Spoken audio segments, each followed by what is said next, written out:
Well, consumers are changing the way they shop, looking more to sustainability. They're caring more about the environment.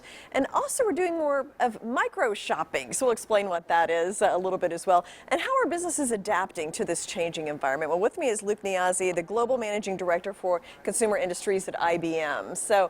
And there was this very comprehensive study that IBM just did with the National Retail Federation. Consumer 2020 was what it was called. Give me kind of some highlights. What were some things that you found out from that study? Yeah, it's a very big study, Jane. We did 19,000 people in 28 countries, all age groups.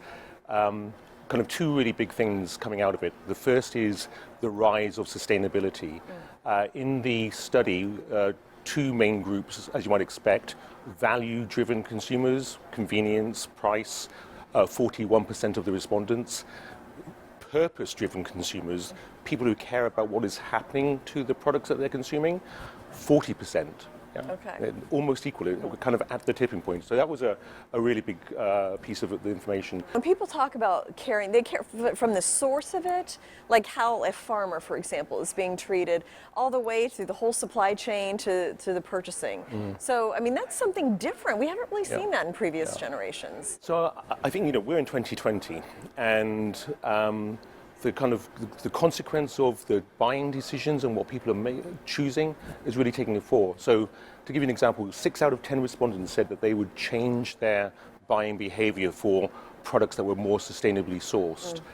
For the people that really care deeply about sustainability, 7 out of 10 of them are saying that they're prepared to pay up to 35% more for those companies that demonstrate trust and sustainability in everything that we do. Now, it's easy to say that, but you have to be able to prove it. And this is where transparency in everything that you do across the entirety of the supply chain, delivered in the moment as you buy, becomes really important. Well, and I know I've talked to the head of blockchain at IBM, and that is one technology that will trace a product from basically its source all the way to the store. So that all kind of fits with what IBM is doing. So obviously we're very, very big in blockchain technologies, and it's becoming really a visibility engine on behalf of industries, many industries. In my industries, I look after agri and consumer products and retail. We started off with food and food safety because, of course, the impact of food safety and being able to be more precise about recalls. But that same engine allows you to look at what went into the food, how far did it travel, what temperature conditions, what CO2 footprint, what water went into the ground. Wow. If you connect that to then the next generation of smarter agriculture, you started to make a really powerful decision and putting it in the hands of the consumer. And those companies that connect the whole value chain into the digital experience, they're seeing more loyalty, and they're seeing more take-up of fresh products, which is, of course, if you understand the margins, fresh is good for the margins too in the business. Very interesting. And another thing that was interesting about it was it wasn't just millennials. Like, you kind of think millennials driving this, but it was all ages that were caring about this. Yeah, it's across the globe, across Gen X, Gen Z, millennials, and baby boomers. What's also interesting, though, of course, it's not just the food and beverage piece. We're seeing it also in cosmetics and beauty. People want to see it in what's happening to their cosmetic and beauty products, and apparel will follow. They're the kind of third in the category. Right now, a lot of work is being done to try to drive sustainability into how clothes are manufactured and where the dyes come from, et cetera, et cetera. But it's not quite there. When you go and buy that nice top with your jeans, you don't get to see all of that quite yet. Okay, but that's coming. It's coming, coming, absolutely. Now, the other thing that was interesting was this concept of micro shopping. So explain that to me. Yeah, so I'm sure you do it, I certainly do it. We're shopping kind of almost all the time, anywhere, when we're watching TV, when we're out having a meal, etc. And 7 out of 10 of us are shopping in the micro moment. And actually 35% of the total population are doing it weekly.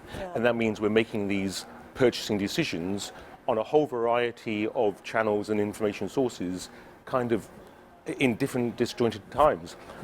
As a retailer, you've got to then think about how you are kind of present to respond to all of that, but also how you deal with the fulfillment. Well, and that's mobile driven, I'm sure, too. I mean, I'll be somewhere where my son is shopping for something in a brick and mortar store, and I'll be like, especially if it's around the holidays and I need to get a lot done, I'll be buying something while he's doing something else. So, and it's all on a mobile device. Yeah, it's a combination. I mean, mobile is a big driver, but also the rise of voice technology is a big driver. You see also, social platforms have changed a little bit. In the East, East, China, Asia Pac, Korea, you see the WeChat environment being a really big channel. We've seen a slowing down of social shopping in the West a little bit, but we're doing more of this micro moment shopping, and you can't necessarily predict when I'm going to be looking and when I'm going to be shopping. And so from a retailer's perspective, you've got to kind of be omnipresent. Okay. You've got to be looking at every channel, and then you've got to be thinking about how to dynamically fulfill that in the most appropriate way. What do you do in your DCs, micro DCs? How do you change the implications for your stores and your supplier network? And that's a lot of change in the supply chain, which is why we're putting a lot of effort into supply chain investments with our technologies like IBM Sterling.